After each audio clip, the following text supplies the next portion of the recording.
What's going on, everybody? We are doing the casting for the Mage Wars 2021 Summer Tournament. This is a game, or I'm Coshade, and I'm actually here with the players in this game. SirJasonCrage, how you doing? Hey there, just having a chill Sunday. I would say Sunday evening, but it's almost 1 p.m. a.m. here, so I'm having a chill Sunday night. Nice night. And we do have PowerofMind here as well. What up, Power? Hello, hello. So you guys played this. This is one of the first games I think that I saw really get played in this tournament. We were pretty early. I think I was the first one to play a game at all when I played against Griffulin. And then this one Yes. was like 2 days later or something like that. Very Where cool. we played a best of 3, but the first game I basically cheesed it with my Boulder Warlord. It wasn't really that much of an interesting game to cover. This is basically the first fair or serious game, however you want to call it. I love it. Yeah, seems like Jason was upset to losing to the Griffin face melters, so he basically used his own version of it against me. I just wanted a guaranteed win. Yeah, you got to take it seriously after you get your first loss. You know? Especially, yes. So I think this is the first time you've ever done commentary with the 2 players from the game. I mean, you sometimes had one of them, but this might just be the first time you have both. I think so, actually, yeah. So in the top left here, we have Jason playing the Paladin. And in the bottom right, we have PowerofMind playing the Straywood. And, yeah. I'm going to let you guys kind of play more or talk more on how you do your openings, things like that. I'll just kind of like say this things Paladin randomly. Has a really calculated opening. That's why it always starts with a double move and a mana shard. Oh, interesting. A mana shard opening. Mana shard opening with standing in the mana shard zone. So you can always know there is going to be some spawn pointy thing in that zone at some point. Yeah, your mage, Cassiel, Battleforge, a banner maybe, something like that. It looks like Power's going to start by moving one, playing the Falcon, getting super aggression right here from both players. Yes, but this is still the iteration where he doesn't have the mana left over to get a pet early on. Mm-hmm. You know, come to think of it, like, Power, it's really interesting seeing a Beastslinger, because I'm so used to a Channel 9 Beastslinger. And the Channel 10 is huge. Yeah, I can imagine that extra channel being a big deal, actually. There's the Rajan's Fury coming out. And for anyone that saw the other video, the reason why I'm kind of casually referencing it's a Beastslinger is because I kind of already know it is, and I probably should say most likely I was expecting the charge kind of thing. This is a different opening than the one we saw last time, though. Yep. Yeah, that's before I had the scout in the book, and you know, the whole Fury Bird, Bird is the the typical opening that it was before. And with Channel 10, I can definitely see changing it up too, because that opens up just so much more options, I imagine, by like turn 3 or 4. Yep. Yeah, you're gonna see that in my book. At turn 4, I think it perfectly evens out to 0. But we don't get to that point in this game, obviously, because he's going way too aggro to do 4 turns of prepared opening. It's really interesting, because as Power, I imagine you're thinking, okay, you're probably going to have to cast armor this turn, or something defensive. Yeah, my goal is, even though I can't get like the big massive dice, like the turn 4 dream of throwing like 28 dice, right. I'm like, I know he's probably going to either kill the birds or get Knight of Westlocks down, and I know he likes Knight of Westlock, and I hate Knight of Westlock as it came out, so I'm like, I'm just going to get some damage on early. I rolled pretty poor, and I was like, yeah, whatever. So in turn 2, I always play either a Battleforge onto my Mana Shard or a Ballista. And the deciding factor is actually whether I have initiative or not. Because you always want to do the Ballista on your, as you want to play it on your opponent's initiative and then use it on your own. So that's why we see a Ballista here. If I was the one with initiative, I would be playing a Battleforge here. my Banner Lord Paladin works the exact same on turn 2. I Well, love turn 3, I the should say, mana because shard turn 2 play. is Eraid and Dorcius. This mana shard play is awesome. I mean, like the way that your mana is working out in terms of casting everything, very cool. So the plan is to cast Aaron now and then cast another Knight of Westlock on turn 4. So I'm already staying in that zone. So the mana shard Oh is yeah, just perfect for the whole situation. it saves you mana, gives you options. It's very cool. Yeah, not petting that Falcon. Really interesting play there. Yep. And I love the Knight of Westlock. That's a really good counter. Yeah, as someone that plays the Falcons and level 1 dudes, it's always a struggle to attack into those. Yes. You always feel strong when you have a lot of small creatures until there's that one blocker and you think, it's gonna kill something. Every round. Here's a Bliss attack rolling 5. It should kill it. And it does definitely kill it. Rolling way above. Yes. But, of course, you're only looking for 5. Bird down. Right? Something about a ballista hitting a falcon. Seems like overkill. So there's already one prevented attack. Because the knight is guarding. Oh yeah, you can just count how many attacks are prevented from the knight. Yeah. This is before I had Tanglevine. This is before the Scout. Oh, there was man. a lot of changes I made. So when you versed Red, you were like, all right, I'm ready. I thought about it. Very cool. Yep. Yep. That's why I wanted us to spectate these games one after another. And that's another huge difference too, because Knight of Westlock versus Guardian Angel is a massive difference. Because if that was a Guardian Angel instead, I would have attacked. Yeah. But because it was a knight, I couldn't have. So if you had in the last game, if Red had that knight instead, that would have made a huge difference mm-hmm. in the early game. Yeah, I can definitely see that, especially as a turn 1 opening. So in this turn, normally you see I have 15 mana here. Normally, I do not use anything from the Forge and instead play a second Knight of Westlock and get a regrowth onto my Aaron. So I don't even use a Martyr on Aaron or any heal on Aaron. I just give him a regrowth and let my opponent decide if he's going to put any actions into preventing that regrowth, into putting some more time into the ticker, or if he's just gonna ignore him because he's so weak, and then he activates on his own. So the Aaron is not usually meant to be an attacking piece. He's more of a sponge to just soak up pressure and damage. You're gonna see how it works out this game because he does just that. I can imagine for 5 mana getting a 2 armor nice guard is actually pretty sweet too. It is pretty sweet. And also something you're gonna see now, I have to adapt. I'm not gonna play a second Knight of Westlock here. I'm gonna get shredded. At least I think I won't. Did I adapt? Do you remember? Because I think this is where I started up. I don't remember. I don't think you played another knight here. I'm pretty sure you didn't. Let's go and fast forward. Fast forward through this and see what's happening. He's a time wizard. He can accelerate time. Right? I have control over Octagon. Octagon magic. Training OP. Love it. Paladin is a really good mage. Oh, the teleport! Yeah. You ganked him. Okay, very cool. It is very cool.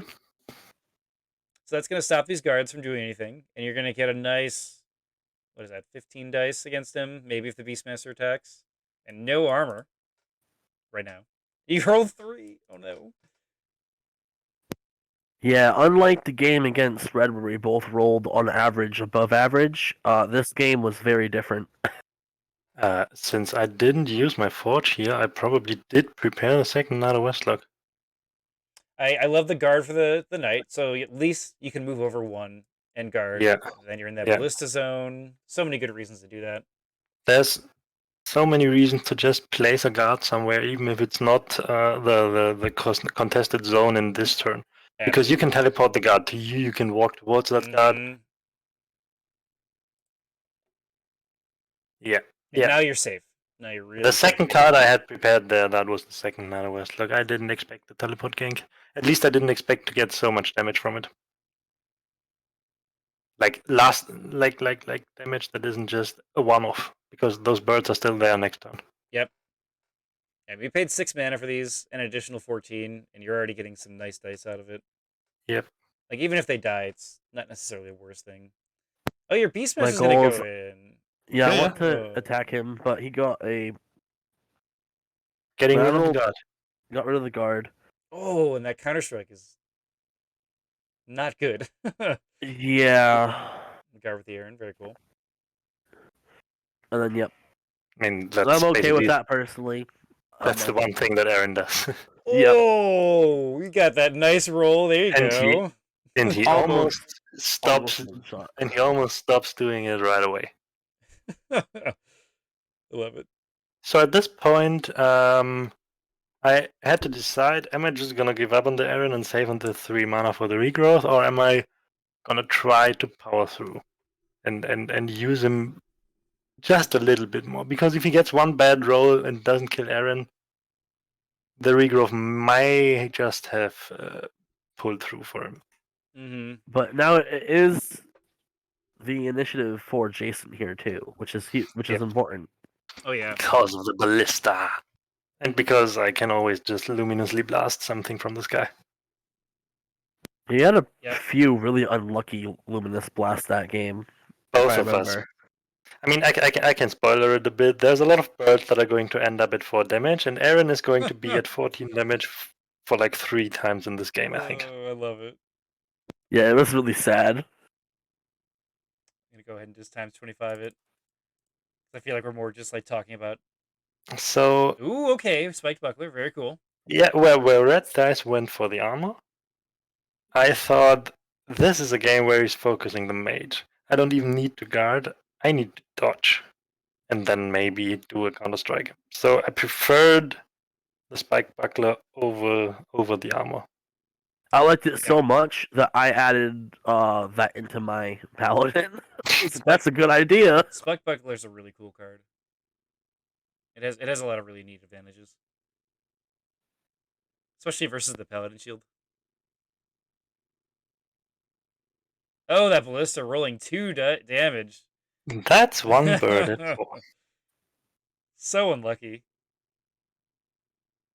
Yeah, and then having to, I'm gonna quick cast a dazzle. Very cool, making it staggered, which means it can't attack That anything. is a criminally underused card.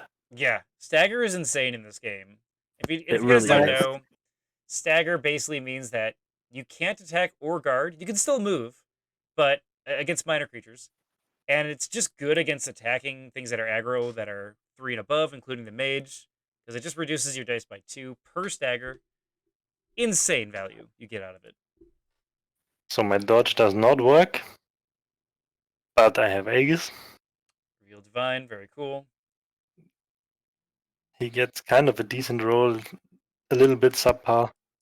But we re-roll the whole thing because there's a timing issue on Octagon right now. Yeah. And he gets an even better roll, so Gotta love it. that's that. Another bird comes in. Yep, the knight guards now, and I expected his mage to unguard the knight, but he actually preferred to get another bird out with his main action. Ooh, okay. What is he gonna So do? then I next? was waiting because I didn't want to guard with Aaron, because Aaron was at that threshold where he could die. Yeah, that's a really fair play. So and yeah, that here's bird- where you see me just not attack at all. Ooh, and now that's I a big... do risk my Aaron here. Because I thought Rolls before he does average. nothing at all. Yes. And he's at 14. Get 2 back. Very nice, very nice. It was very risky to not guard with him. But not guarding with him would have meant that the last bird takes that knight's guard off, and then there's 4 birds. And I don't have a guard on his initiative. Yeah, I felt like because I had to sacrifice so many creatures to try to turn around the board state, I felt like that turn I just had to get 2 more birds out to try to have more to sacrifice. It was absolutely the correct play, and I had to risk Aaron in order to not start this turn without a guard. I wanted to guarantee that I have a guard at the beginning of the turn, even if it costs me Aaron, which it luckily didn't. Yeah, I mean, these This turn, this turn is going to be one of the most controversial turns of the whole game, if not the whole tournament. Uh-oh.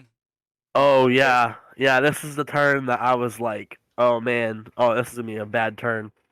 Radiant Breastplate. Awesome. So now you get an extra guard if you want it. And not to mention armor is insanely good right now. The most important thing is the extra counter-strike. I need to get rid of the birds. Yep. Because you can counter-strike with the shield bash. Not that it matters here, but, you know, you can. Yeah, we went into deployment phase, and I completely forgot to plan. Oh, no! I was like, I didn't even plan. Wait a minute. You didn't plan any game. Okay. And it like brought out the Radiant. You're like, well, if I dissolve that, I'll look like a jerk. Let's go ahead and times 25 of this. So it looks like you guys were able to resolve this issue. I'm pretty sure I still dissolve, actually. Like, I was planning on dissolving the book. I might be wrong. I could be wrong. So this is one of the turns where Tangleman would have been crushing to me. Yeah, for sure. Ooh, rolling 4, but you did go after a damaged bird. Smart move there. I did not dare attack one of the full HP birds. Yeah, I felt really bad for the dissolve because of, you know, the mess up on the phases and not planning. But, like, I was going to get rid of the buckler, but I felt like getting rid of the guards is more important once I saw it. You know, I actually believed you. I actually believed you would have gone for a dissolve anyway because the buckler is so strong. And that's also why I got the armor out, because I expected the buckler to be gone this turn. It makes sense to play dissolve. It really does, honestly, in every way. Beastmaster is going to act. And maybe the buckler is more valuable than the chest plate. Maybe, I'm not sure. I think it's it does come into use later in the game where having the buckler was really important. And you know, that's 2 armor. Second Luminous Blast. Welcome to the 4 damage birds. Oh no! It's exact damage. It's so funny.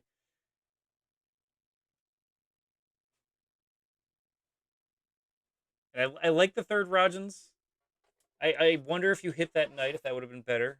But this is the turn where he doesn't attack because he's waiting. He's waiting for. I don't want to have to attack into knight twice. That's so much damage. So because of that, I want him to use his action on the knight.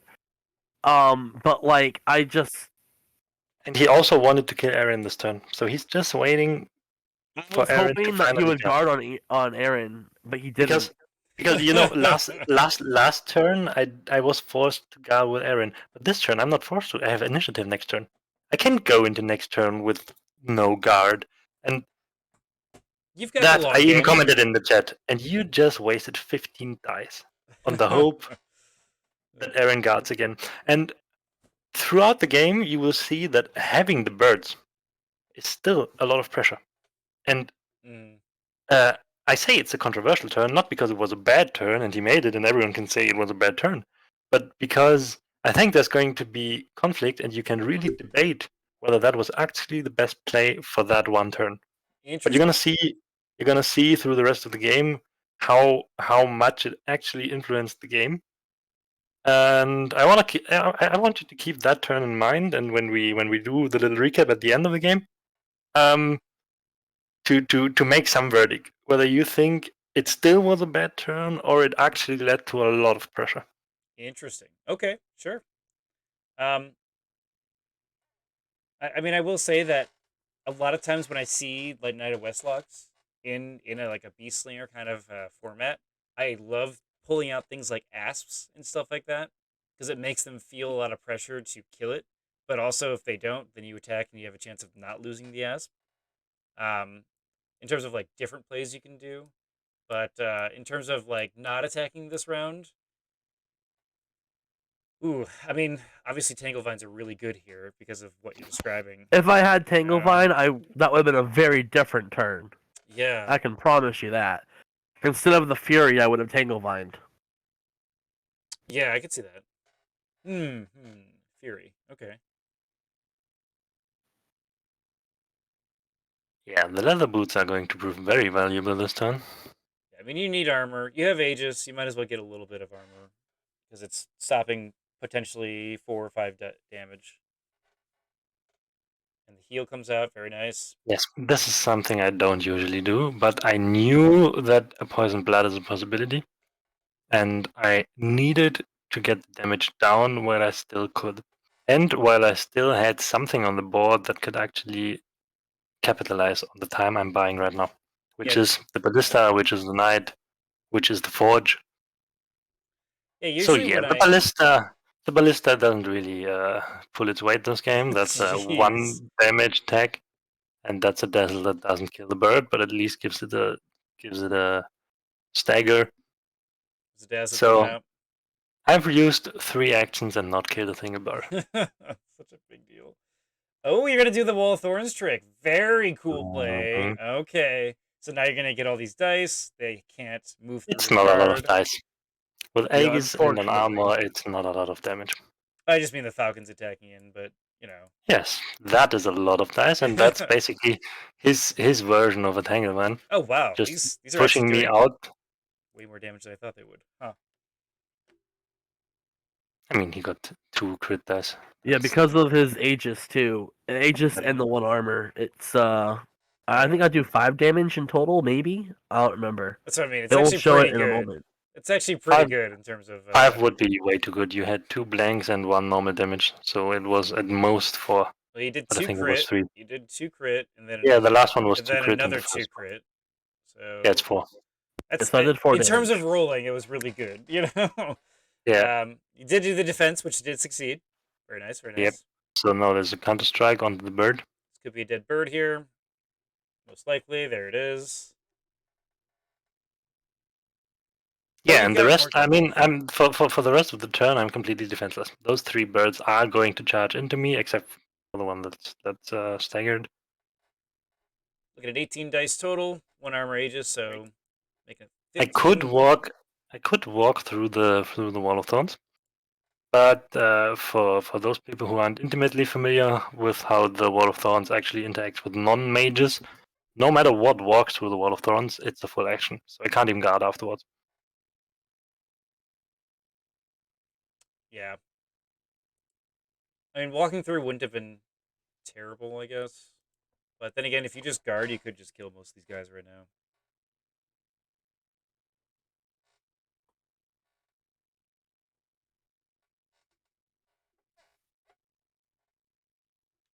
All right. What's the Westlock Knight gonna do?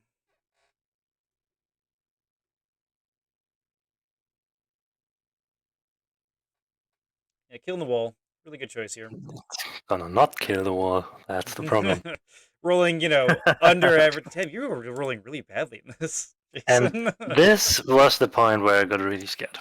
Where I was like, oh god, this is gonna go to a game 3. Ooh, okay. 3 dice. He attacked with the staggered bird.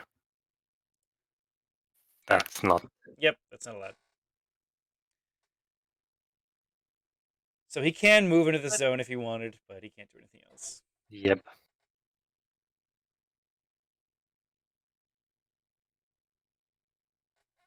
And he's deciding to stay in the other zone, which is cool, I guess. In case he has like a zone attack, I felt like just putting him in the zone wasn't worth it, even though it doesn't matter. I can move in and out no matter what, but I was worried about the zone attack. They're all almost dead. Yeah. For all those of you who are wondering if this book has a zone attack, no, it doesn't. It has a Whirling Strike. Ooh, very which cool. does pretty much the same thing, unless you have a flying swarm of damn birds. One thing I really discovered in this game. I was always like, I don't need a zone attack, I have the Whirling Strike in here. And then I saw those birds darkening the skies. I really like this Wall of Thorns play, now blocking this Battleforge. That was the perfect play in that turn. That was so much better than a Tanglevan. It fulfills the same purpose. but it also deals damage, blocks vision, separates me from the guys, moves the contested zone away from the ballista. Oh yeah. That was such a good turn. Let's go. Let's just skip past this planning phase. Times 25.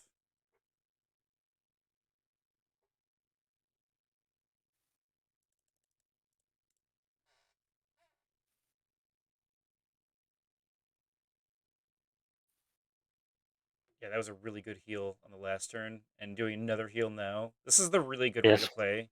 You're just basically It's looking to try and recover. It's his initiative, but there's a war between us, so I wasn't afraid of a poison blood. Oh man, rolling 6. These rolls, Jason. You know, Akiro likes to make it a little bit difficult for me. Playing Paladin. 4 crit, very nice. Did not defend from the shield, unfortunate. Yep, fails to defend himself.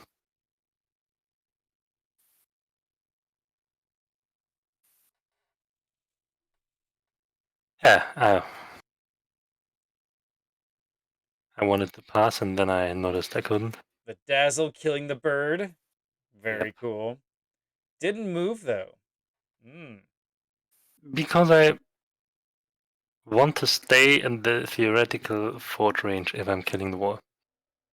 And I was figuring if he's pushing me back through that wall, I'm okay with that. Yeah, that's fair, too. As long as I have the Aegis, which I no longer have. So now the wall really has to die. Otherwise, the next quick cast is going to be very painful. What I should have done, in my opinion, here was once I got rid of the Aegis, instead of that enchantment, I don't even know what it was, to be honest. I feel like a force push back through the wall would have been also really good. You don't have the mana. You had 4 mana. You're right. I don't have the mana. Otherwise, I would have moved. Otherwise, I would have moved out of the way. It's not worth the risk. Got the Gardener Westlock using his sword to take down the thorns here. Very nice. Yep. And Aaron, who's been recovering life like crazy. Down to 8 from 14. Good boy. Yeah, right? That regrowth is totally paying for itself. Regen is so good in this game. Yep. I mean, I'm basically paying 10 mana for a fully fledged creature with tons of HP, 2 armor, guarding all the time. Yeah, even if you don't get the melee plus, it's still insanely good. Yep. It's like another Radiant Breastplate does come out. This is gonna let you just kind of just guard casually against these creatures. It was more about the armor than about the guard. The armor being a big deal, yeah. Seeking Dispel, very nice target. You get a Poison Blood. Oh, what a sick target to get. Yep. Now, was this Seeking because he placed that enchantment last turn? I did. I placed it last turn. I did that Seeking. Maybe I even did it for mana reasons. And you had the heal. Very cool. I did it because I expected Poison Blood. Yep. Yeah, at this point, I know if I survive the bird onslaught and get to kill the birds, this game's over. Yeah. Which it wasn't. To PowerofMind's credit, it wasn't. I got him 14, I believe, or no, 11 this time? 11 this time. Okay. Moves there and guards. Okay, and this is the other bird. Okay, yeah, this tilted me right here. I think this is the second time you get him to 14, isn't it? Oh no! Yep, 3 damage. Average. He's at 14 again. Average. Are you kidding me, dude? Oh man. I mean, you had your birds got to 4 3 times, and Aaron gets to 14 3 times. I think it's fair. It happens. It definitely does. I personally don't think it's fair. It is tilting for sure. Yeah. With that being said, that's the works. You know, wasn't that crazy that he would survive all that? Oh, and Aaron even kills the bird. He does his little 1 damage ping. I love it. And this is where the cheetahs come out. This is where I got really impressed with the book. Love the cheetahs. We're gonna see a quick cast here. Maybe something to bring him alive. Very cool. I really like this play, the Rouse Cheetah. Wake up, kitty cat. I've done Rouse on Timberwolf before with really good success, and Cheetah, same idea. Very cool play. Yep. Gets the knight to how much? 6 or 8? I can't tell from here. I rolled It's- 7. I got 5. I did 3. And do you get the defense? Gets the defense. Very nice play. Yep. Good kitty cat.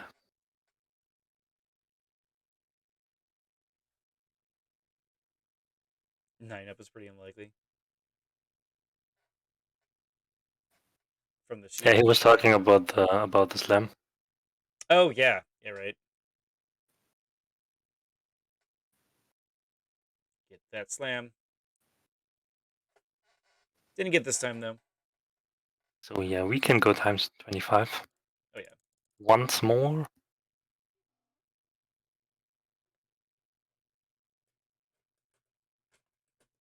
Yeah, this is one of those moments where you guys are kind of stuck together in a lot of ways. So it's kind of So this is where I felt somewhat more safe, but it's his initiative, and I very much expected to lose one of my guys this turn. But I still think I played a Madrigal this turn. I'm not quite sure. Okay, this should kill Aaron.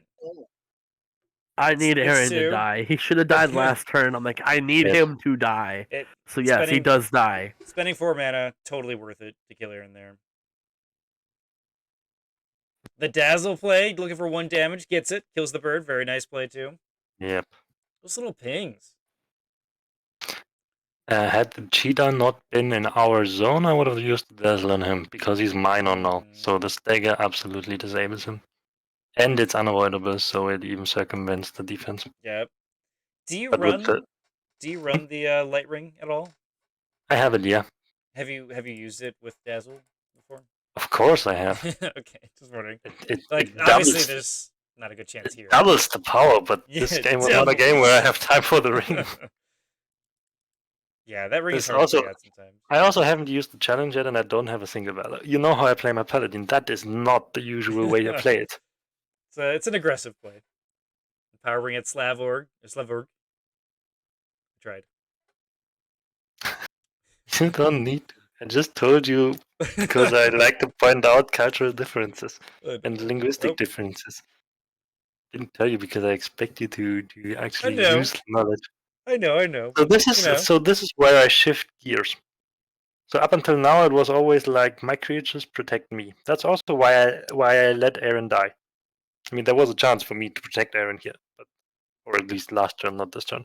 But only now I'm switching gears, and I'm guarding with the mage because I'm saying so.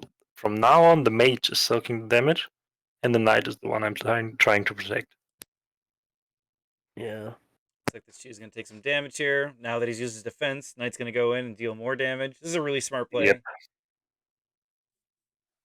And next turn we have the ballista, so I can actually stack actions to guarantee at least 1 hit onto the cheetah. Yeah. You got the regrowth belt now, so this is definitely shifting into Jason's game here. I would say. There's a Madrigal on the mage. Worse the entire game. Like it was. He felt the pressure up through basically last turn, and with the current rendition of the book, that was about as good as it could do. And from here on out, it just turns into more of a steamroll. Love the magical play, because that Knight of Westlake just casually healing. Yeah, I added that one in as well. Thanks.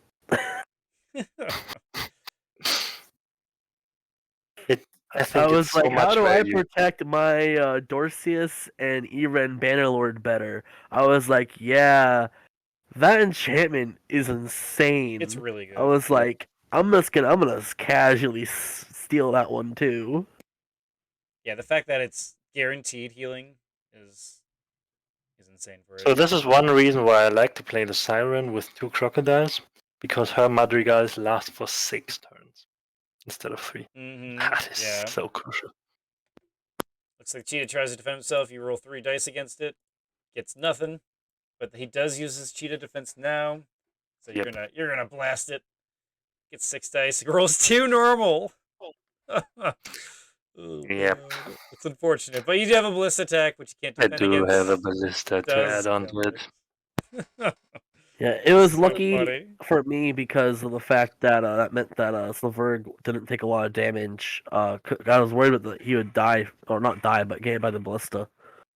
But Yeah. I was So pretty lucky in that regard. I don't have the mana for the breastplate in this turn, so I'm risking my knight here. You're gonna have 2 charge attacks. Yep. I didn't expect the rouse. I thought he's not playing a lot of attack spells, and if he has more of the thorns, I'm not really afraid of that with 3 armor. Oh, you So go what in. the knight is Yeah. doing here, he's moving away from the Madrigal, but he's also moving away from the charges. Very smart. Yeah, so you're like, my mage will just tank it. Very cool. And do you do that? So now he has to choose. Does he try to attack the knight without charge, or is he using his dice otherwise? Oh, that Yeah, I decided to go for the damage. ballista instead. I mean, it was above average. Yeah, the 2 of them should have killed it, but yeah. Yes. No, I mean the first attack. I mean, Yeah, it was. your first reaction is, oh god, it lives with 1 HP, but then you realize that the attack was above average. Yeah. I mean, yeah, both of them should have killed it. No matter, not no matter what, but on average, they should have killed it. But they both rolled above average for sure. Yeah, it got to 14. Both of them dealt 7 damage. So yeah, you see me slowly ramping up my damage. Oh yeah, I'm waiting for that sword to come out. And I think next turn. I think it's next turn, yeah. And the rest of the game is just trying to avoid getting turbocharged from him, and somehow trying to keep the knight alive, but not overforcing on it anymore, because the mage is becoming a weapon as well. Yeah. I just know he's running out of steam. He doesn't have a bird anymore because just all 6 of them. And if he's hard casting creatures, I don't feel too threatened by that, because I think I can kill them, or at least somewhat circumvent that damage. That's fair.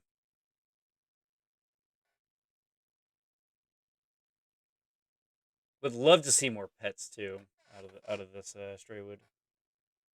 Yeah, he So didn't my use a goal single here one this game. was I wanted to make him use his defense, so I felt that the only way I could do that was without taking a lot of damage myself was the spray of barbs. Oh, you got no damage out of that. Yep. Oh no. Divine Reversal was a really good play. Counters it nicely, keeps him alive. Yeah, from here on out, it's pretty methodical. Yeah, that Divine Reversal was huge. It's such a good spell. Because now I have to attack into the fact that he has the defense still. Ooh, he misses the defense, and you get the slam. Very cool. Yep. He's probably just going to guard out. Which is huge. But I mean, if he moves up 1 and guards, then that's Slavborg. Okay, Let's say it like this. That one is a huge turn when it comes to getting rid of the knight. Yep. But as you can see, protecting him. Oh, 10 heal. Yep. No way. Not a single blank on that heal. That's mean. That is just mean. And then you pay the 2, so your Paladin guards, so now this knight's feeling nice and peachy.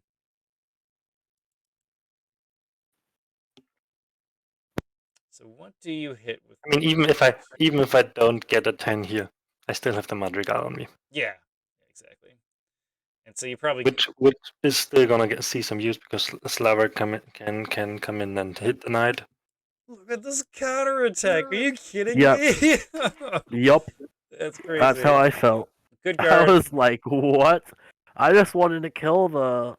I was so focused on trying to kill the knight, but It's a really good hit against that knight. And the guard, Yep. of course, so you don't have to worry about the days from being slammed. It's a little bit below average, but against Slavborg is about average. In terms of total damage. Damn, that knight is a little survivor. Yep. Of course, he's going to go down to 5 damage because of the magical. Paladin going down to 2. But at this point, I think I would have won it without that knight. Yeah. Even if it had died. Yeah, you've kind of got like the right equipment. Like if you bring a sword out, you can just start one-shotting stuff. Not one-shotting, but you know what I mean. I'm just going to go ahead and keep passing phases pretty fast. This is all around just But he has 1 ace up his sleeve. That's gonna be real cool for you to see. And I think it was a really cool move. Oh, I know what you're talking about. Yeah. Yeah, it just wasn't enough. I don't know if I should have done it earlier or like I don't know. If you're doing it earlier, I'm counteracting it. I mean, For it the was so meltdown. powerful. Okay. It's a meltdown. And at this point, I was debating dropping all of it. Oh, you just take the life. I love it. I was either gonna drop all of it or none of it. And I decided to drop none. Yeah, I think all of it would have been a mistake. Yeah, but it would have been funny. And you know how I usually go for the funny play. That's fair. Slavberg does a. Looks like you attack Slavberg with the Radiant Slash. Yes, this is the first time I get the reroll. Oh, you challenged him? Oh, you I challenged finally did a him. challenge. Yeah. Okay. Yeah. See, you did do it, and I'm pretty sure you. And it was And he perfect to one-shot him. dies. Very nice.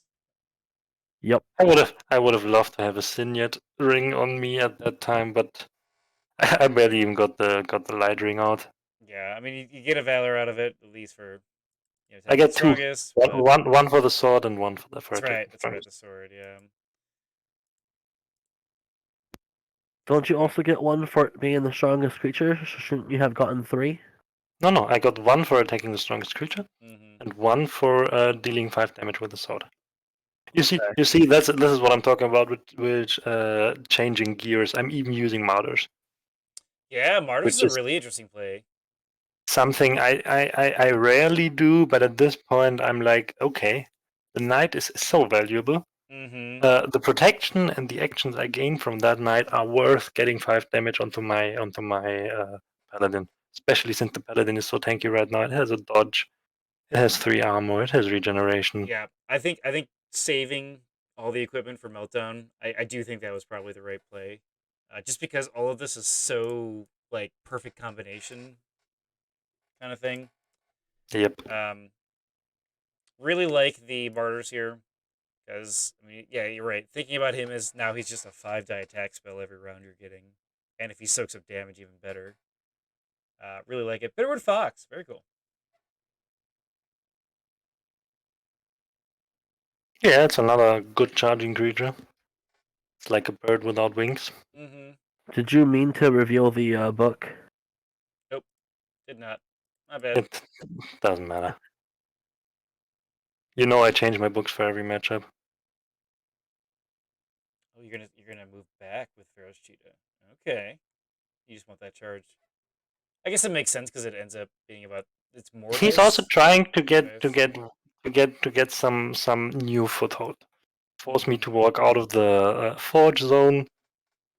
It's still solid play from him. Just kind of isn't the matchup where it still makes a difference.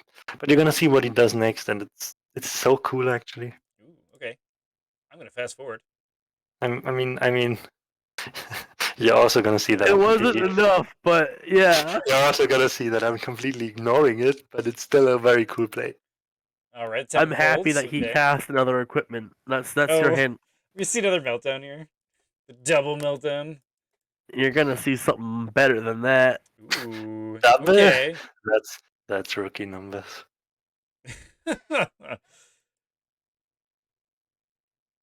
And there was something I learned this game that was pretty huge that I wish I knew before that. So you'll see it. All right, here we go. Paladin chants himself with something. Always dangerous. I think that was a bear strength. That but would I'm make not sense. sure. That would make sense.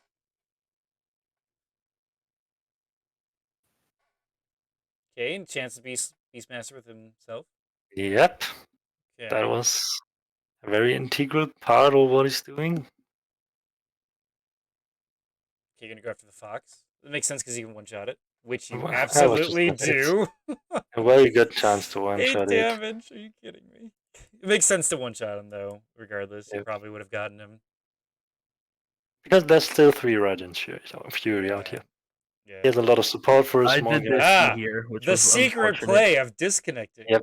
Of course, that was your plan the whole time. All right, Cheetah comes in. Gonna be rolling 7 dice. Very nice. I was really hoping for the slam. Oh, I was yeah. really hoping for the dodge. Yeah, so this is where PowerofMind found out that disconnects cause the automation Oh, to yeah. screw around. Yeah, so for anyone that's watching who doesn't know about these disconnect issues, when this happens, you just have to manual it. I just press tab. It opens up a whole dice thing. Just, you can use it that way. It's like playing in real life. You do get the defense. I Which don't. was Oh. It's a 6. huge. Is that? Yes, it's an 8. I dodge. That's insane. Yep. Yeah, it was really sad. And you get a And- bear string. Yeah. Oh, So that's jeez. 2 attacks.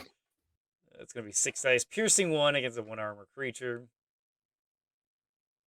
So now this is where he finds out that I can use the sword. Because I'm guarding.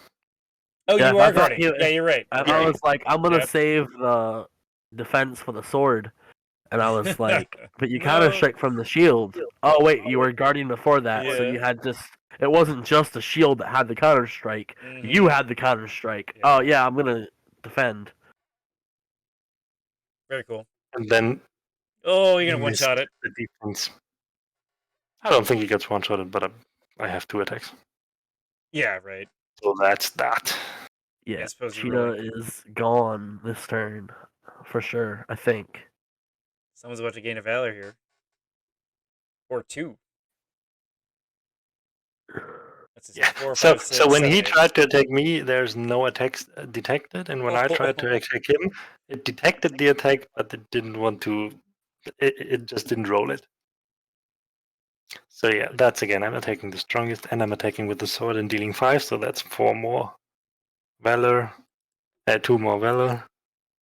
Everyone knows what I do with 4 valor usually. And you kill the cheetah. Yeah, this game is Yep. looking so much in favor for Jason Yep. now. It's just completely But different. now he's gonna do something that almost turns it around. Ooh, okay. It's so good. Unfortunately, he had a trick up his sleeve too because I'm still pretty healthy. Like I'm sure the board state is massively in his favor, but like I still have quite a bit of health left to Okay. tank. I mean, Mage 1 Nullify, that'd be a really interesting play here. It is Mage 1 and Nullify. He has a Nullify on him. And I really debated this turn. Do I want to trigger the Nullify and get rid of the Mage 1? Because I had a very fair guess what that is. Yeah, it should be obvious what it is now. I mean, obviously you're spamming equipment here, so Meltdown would be a It good is, of play course, the Meltdown. And I was thinking, I thought I Do I could do it just- twice in the turn. do I just... here. Oh no! Yeah, he thought he could do it twice in a Yeah. turn. I was thinking, I have 3 turns left of just tanking that Meltdown You without just- dropping You're anything. just like, meh. I'll take And I was that life. Do I drop everything now and completely invalidate the Meltdown wand? Yeah. Or do I keep all the stuff and eat 3 Meltdowns? Because I was so sure he doesn't have any big attack spells. And small attack spells don't get through my tankiness. I'm sorry. That Yes. doesn't deal any damage anymore. This is basically how he's hurting you, is Meltdown. Because he doesn't really have any other avenue. And I felt like it would be so funny to go down to 3 HP. That's so funny. Oh my god. You take the late life. You're insane, dude.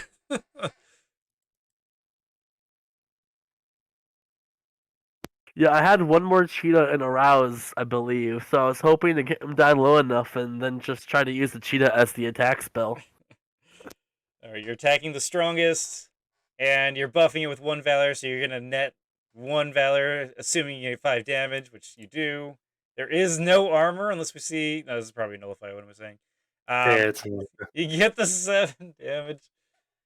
and 3 more Reroll because I have a reroll. 3. Oh my god. Yeah, I mean, you're just dealing so much more damage than this Meltdown's gonna do to you. Obviously, you're gonna win this long game. Yep. And yeah, if you try to cheetah, you can't rouse it and Meltdown. So it's just you're just tanking it. And I'm pretty sure But this is where he wanted where- to Meltdown again. And I was like, you got a third one?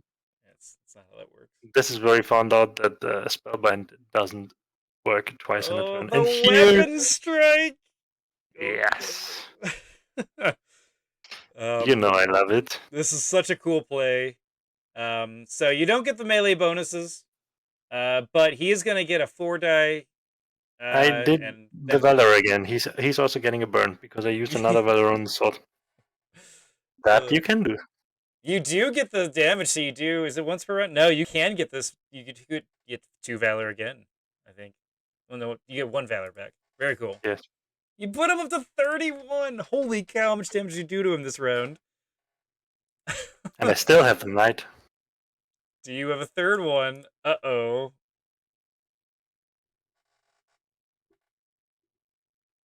Yeah. Yeah, the equipment just ran away with that, I mean, you know? he teleports away now. Even if he used the meltdown, then the Knight attacks him this turn, and he's without armor, has 5 HP left, has a burn on him. He has to get within range 1 to melt you down, and if he does that, you're just gonna kill him. So yeah, I hear you. That's too far. Can't pay 9 mana for that. I think it was his full action. So you moved 1. Walk and then 6. So you should have paid 6, not 9. Yeah. Then. Paid a little bit too much there. Wait, you paid 9? Yeah, that's what I was like. You can't pay 9, that's for sure. Yeah, I meant to pay 6, but it doesn't have 3 range, but it doesn't matter anyway at this point.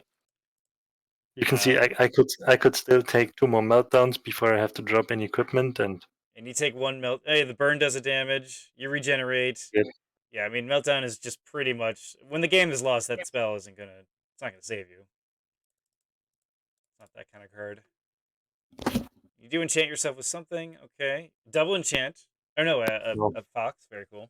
Yeah, I think you wanted to guard with that next turn because he didn't expect me to attack him with the Knight this turn, but you can guess what that is.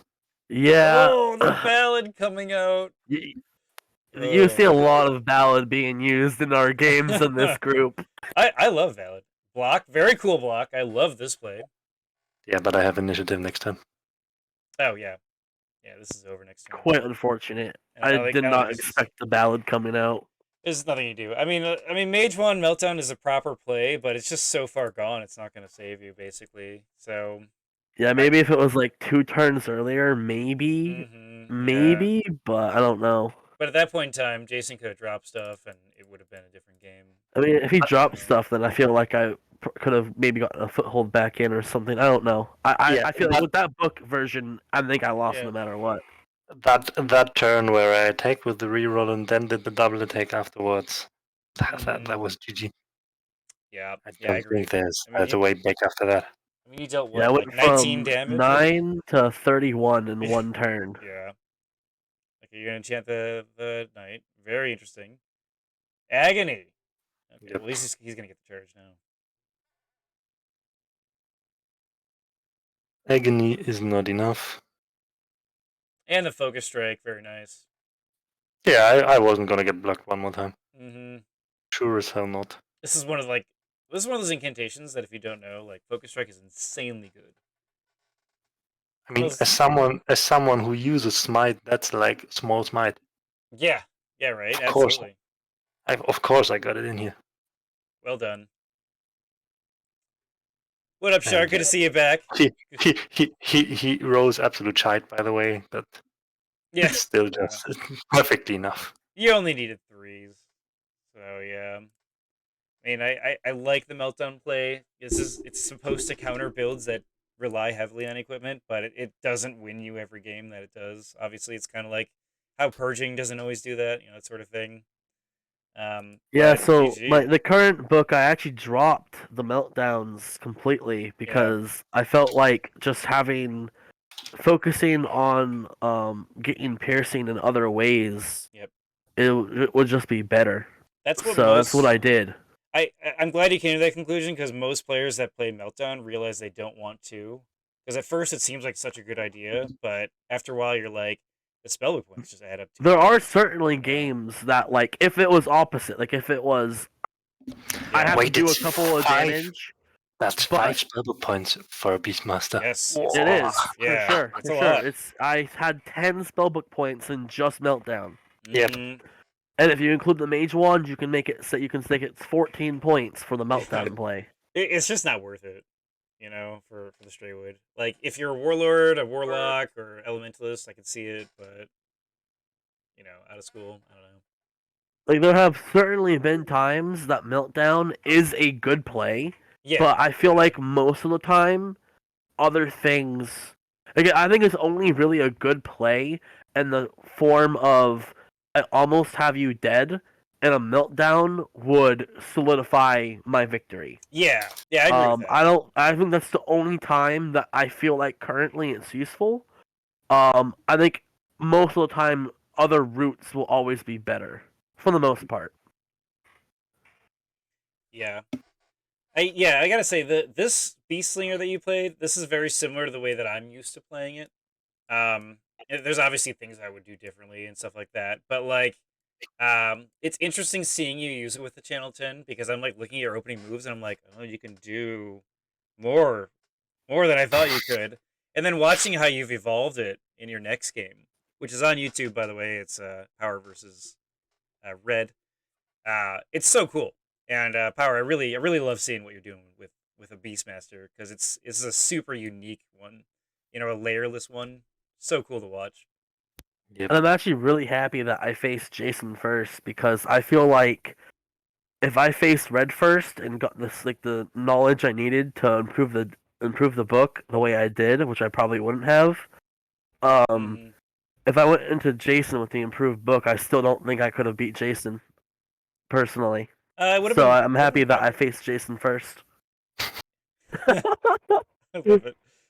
Well, This, it also just made for a cool storyline this way around. I mean, we did the mm, video Star Wars like Yeah, we yeah, did it right. backwards. Absolutely. We did. sec sequels first and prequels last. I'll But I'll release it in proper order. Let's just say that on the They'll be YouTube. so You confusing guys on listening to stream. You guys on does stream. that make it and they'll even be more like, "What is confusing? going on?" You guys on stream get the privilege of watching it. You know this. Love it. Yep. So this game, I just gotta say, I felt so pressured in the beginning of the game when I realized that he had like 25 dice at his disposal every turn. And when I didn't get to kill two of those birds, and he still had those 25 dice up, and then with the second Rajan's Fury, every bird deals 6 and not just 5, I got really worried this game. I love it. And I love it. I'm actually glad how it turned out, and that I just clutched it out with the heals. Heals are something I barely ever used. I mean, I started as a warlock player. Of course, I don't have heals there. But right here in this game, I brought the exact number of heals I needed. I had 2 small heals and 2 of the bigger heals. And I was actually out of heals at this point. And secondly, the way I always used the heals before he could get the poison blood out. Because I was at a point where I was like, I can probably try to Luminous Blast one of the birds. But I just think with Aegis and a dodge and 1 armor or 2 armor later, the heal is so much more valuable now than later when he has a chance to obstruct it. So I used it on my initiative, and then I used it after the Thorn Push because he didn't have any line of vision. And that's just the little things that I think decided this game. Because he had so much pressure early. Man, yeah, so you much said pressure. it. You said it perfectly. Yeah. And that's why against Red, I casted the Deathlock. Deathlock super early because I didn't want him to get heals off before I had the chance to poison blood or anything. Because I'm so used to people healing when they're like around 20 health, not when they're at 10. That So was like, another he's reason. at 10 health, there's no way he's gonna heal. Oh, he had a heal. Oh, that was not expected. Yep, that's another reason why I used them so early. Because I know people expect you to heal around 28, 27 damage. Oh So yeah, so I that's so just late. wanted to be like, I know there's more damage coming. I need to circumvent. I need to get rid of that. I need to counteract that now. Which, Yeah. well, I did. As a general advice, what I always like to give people is if you're thinking about healing, and obviously there's a lot of like situations, it's usually 10 to 15 is when I always go, do I need to consider the healing? Because if you do wait to like the 25, 28 damage, oftentimes it's just not enough and you just die. Sharky You says know? wait until 30. Wait, wow. Also, one other thing you can see in my book right here is the consecrated ground.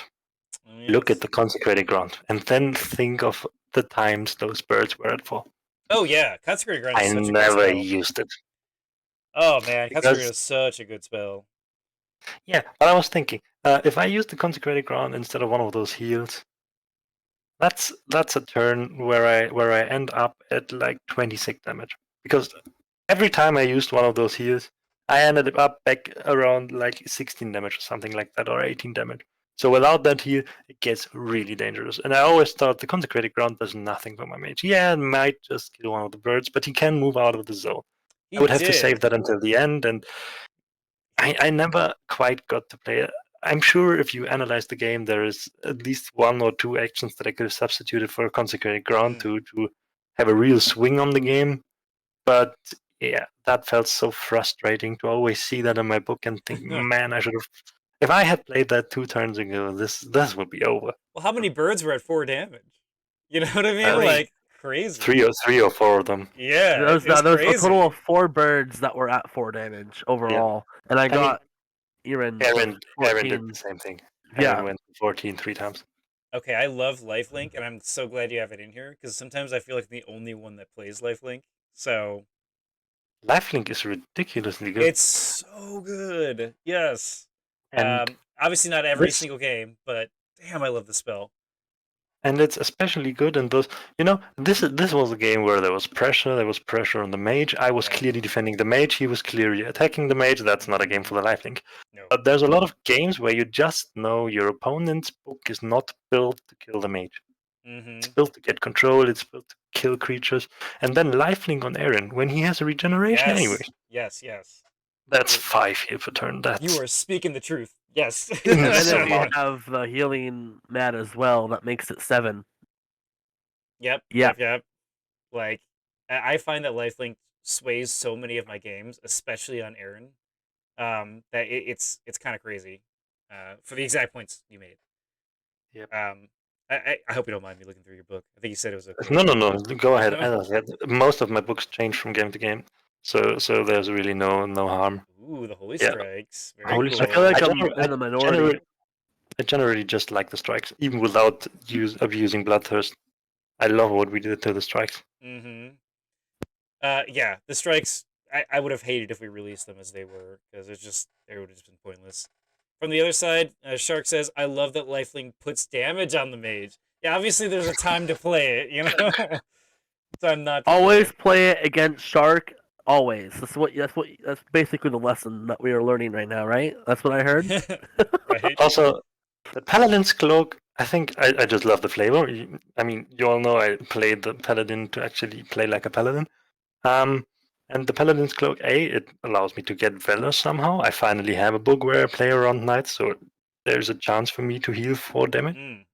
And also, it works very nice if I get into that situation where I'm playing the lifelink and I know I'm getting damage onto my mage, even though it's not a kill the mage game where I have too much pressure to use it. There were a few times this game where I thought to use it, but I used the heal so early I didn't get the cloak out. Yeah. Yeah. I feel like I'm in a minority where I don't change my books like at all based on who I'm versing. I try to make my books as universal as possible. And I'll basically, unless I'm completely changing the book to be a new version of the book, I don't change it on matchup. That's fair. Yeah, I mean, I think there's both ways are valid.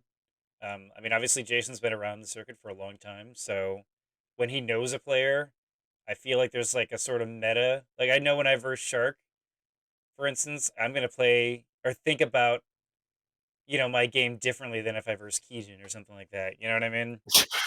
You're gonna have, 4 I dragon am- scale hallbergs in your deck because it's Shark, and then You just pick 2 diametrically opposed That's games. exactly my point. I'm gonna if I know when I'm in a tournament, I'm gonna verse one or the other. I'm gonna change my book, Yeah. But I hear you don't always have to. And honestly, like the more aggressive book you have, the less you really do have to change it. Just because it's more of them reacting to you rather than you having to react.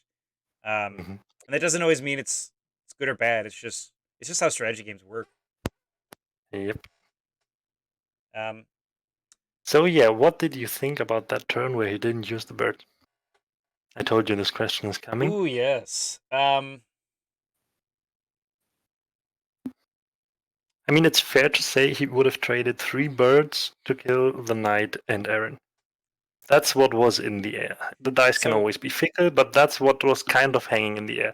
Is it Yeah. worth it to trade 3 of the birds to get rid of the knights? So Which the whole point. Yeah.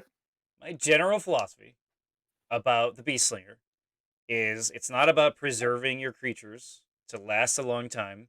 It's about paying 5 or 4 to 6 mana, sometimes 3 if you have Asp, getting 5 to 7 or more dice per thing, and if you get more than 1 attack off, the value you get is insane. And if you, I think honestly, Power plays it differently because I think I have some like 30 creatures in my Beastslinger. I have 11. Yeah, exactly. It's obviously different. So personally, I don't know his book, but I would have sacrificed them because I know I can summon at least 2 creatures a turn and keep up that dice amount. And killing off something that's stopping me from attacking him is only giving the Paladin player more time to get a foothold in the game. So that's the only thing I'll say about like how I would have played it versus Power in that instance. That's kind of an expected answer. But in light of what he did then, next turn with a Thorn Push, that was suddenly 15 dice available that wouldn't have been available if he had attacked with the birds. Yeah, actually, that's fair too. I mean, the big question is, was the Thorn Push necessarily valid, or could he have gotten another creature out that round, and then 2 That's a big creatures the next question. round? And then would that have dice have overall been more dice than a Thorn Push that resulted in a 15 die against an Aegis 1, or yeah, I guess 6. I'm just more gonna than that. say, during that turn, I mean, I said it in the chat. I said you just wasted 15 dice. But The at the end of following this turn. game, at the end of this game, Yeah. I wouldn't say I was convinced that it was the right turn, but I was definitely convinced that it wasn't a bad turn. Yeah, I don't think it was bad to hold. And knowing that you only have 11 creatures in the book, they become more valuable where you don't want to use them. The reason why I love the Wall of Thorns is because you're using the level 1 dudes and they can go through and attack. So, if Jason would have chosen to walk through again, you would have been like, whatever, assuming you're playing level 1 creatures. But overall, yeah, I don't know. Power, would you have held if you were to do that again? So, I think maybe, and this is something I was considering, and I think I discussed it as well with him at some point, was maybe it would have been better to kill the knight. I know what I did. It was. I know it wasn't bad. I still felt pretty bad about doing it at the moment. Like I had the plan of the wall push, but it still felt bad just to pass. Oh, It yeah. felt really I imagine. bad. Yeah.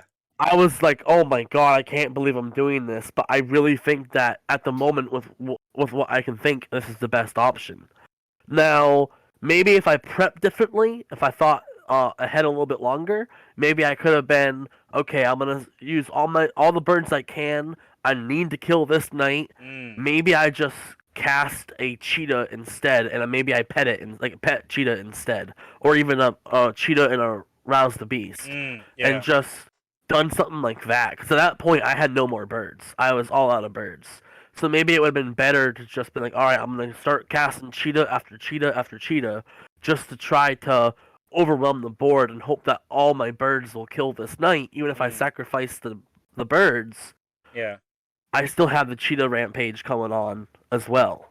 So that I feel like that might have been better, which is why I changed the book in the way I have, which goes birds into cheetah into once I can get a free Slavorg, then I just bring him out and put Ballad on him, or I put Bear Strength, Rhino Hide on him, just things to make him a little bit stronger.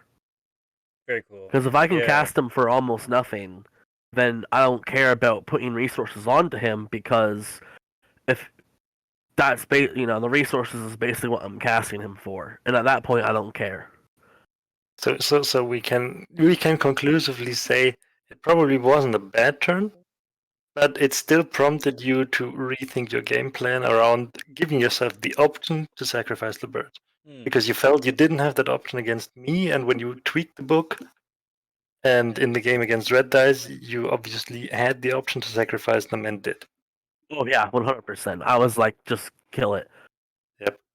Ah. Well then. Very cool. Very cool. I think with that we can conclude it. Coshade, you agree, I'd say? Yeah, I would agree with that for sure. So then, let me do the outro this time. For everyone watching and enjoying a good game of Mage Wars, we do have a Discord community, and I believe the link will be in the description, where there's like, I don't know how many people we have right now, but it's a big bunch of people who just like to play Mage Wars over the internet, all over the world. There's guys from, I think I've played an Australian ones, there's a lot of guys from Germany, some from Denmark, there's a lot of USA citizens. Come here, join us, it's a global community, it's a lot of fun. And don't sweat the technical details. Everyone got it going.